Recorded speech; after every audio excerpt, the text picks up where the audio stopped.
உங்களுடைய ராசிநாதன் இந்த மாதம் முழுக்கவே வந்து பாத்தீங்கன்னா 12ஆம் இடத்துல போய் மறைகிறாரு. இருந்தாலும் அந்த சனி செவ்வாய் கூட்டணியானது என்ன பண்ணும் அப்படின்னா, மனசுல ஒரு விதமான உங்களுக்கு எப்படி சொல்றதுன்னா, உங்களுக்கு ஒரு விதமான டவுட்ஃபுல்லை கிரியேட் பண்றதுக்கு வாய்ப்பு இருக்கு. டவுட்டை கிரியேட் பண்றது வாய்ப்பு இருக்கு.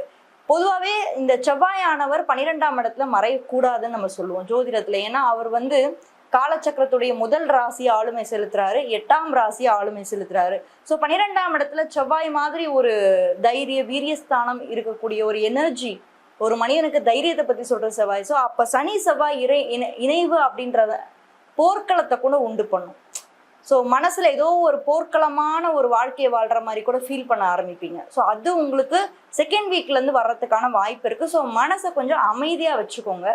லைஃப்ல எது வந்தாலும் நம்மளால முடியும். ஏன்னா மேஷராசி இயல்பாவே தன்னம்பிக்கையுடையவர்கள் தான் மேஷராசிக்காரர்கள். ஸோ அந்த வகையில மனசுல இந்த செவ்வாய் சனி இணைவு வந்து இந்த செகண்ட் வீக் ஆஃப் ஏப்ரல்ல இருந்து இருக்கிறதுனால கொஞ்சம் போர்க்களமானது நடக்கும். மனசுலயே ஒரு போராட்டம் உங்களுக்கு இருந்துகிட்டே இருக்கும், ஏதோ ஒரு குழப்பம் இருந்துகிட்டே இருக்கும்.